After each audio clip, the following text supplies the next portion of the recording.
आज के वीडियो की शुरुआत होती है एक सरकारी फैसले से, जो सुनने में बहुत अच्छा लगता है, लेकिन जब आप ज़मीनी हकीकत से उसे मिलाते हैं तो कुछ सवाल खड़े हो जाते हैं जिन्हें नज़रअंदाज करना मुश्किल है।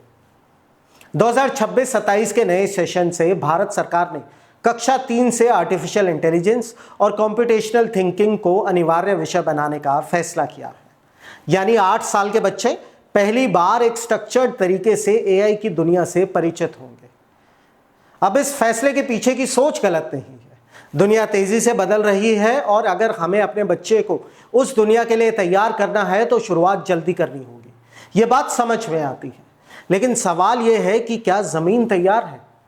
आइए कुछ आंकड़े देखते हैं।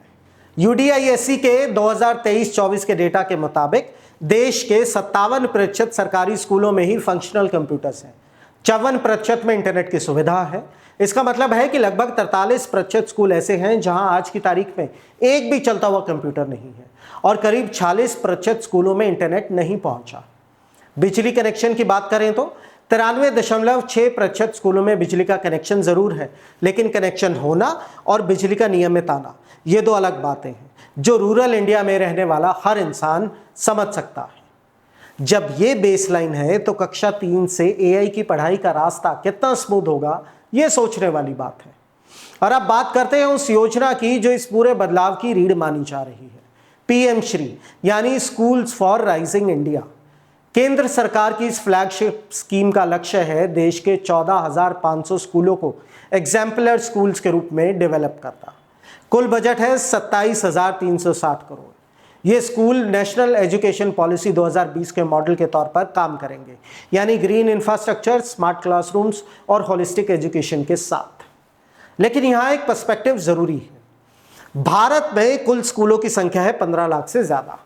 14,500 एग्जाम्पलर स्कूल्स यानी कुल स्कूलों का 1% से भी कम। बाकी के 99% स्कूलों में पढ़ने वाले बच्चों तक ये बदलाव कब और कैसे पहुंचेगा, इसका कोई स्पष्ट रोड मैप अभी सामने नहीं आया है। एक और मुद्दा है जो काफी अहम है।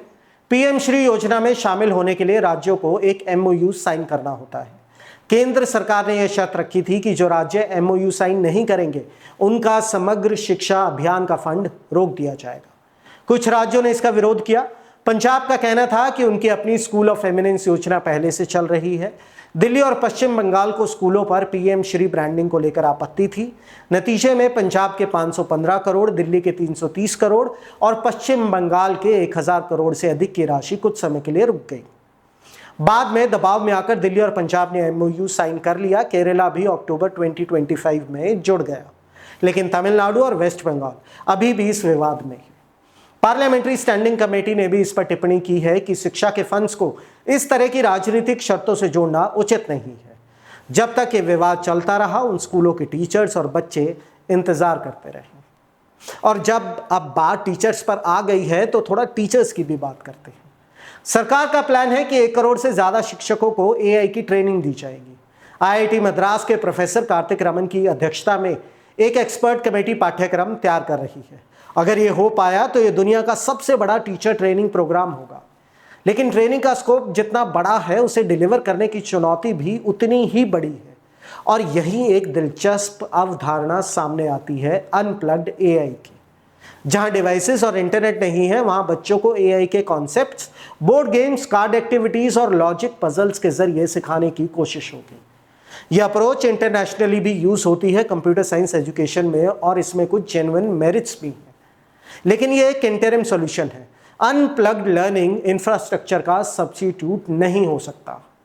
तो कुल मिलाकर तस्वीर कुछ ऐसी है। सरकार का इंटेंशन सही दिशा में है। AI को अर्ली एजुकेशन में शामिल करना जरूरी था। 1 करोड़ शिक्षकों को ट्रेन करने का यह लक्ष्य अपने आप में बेमिसाल है।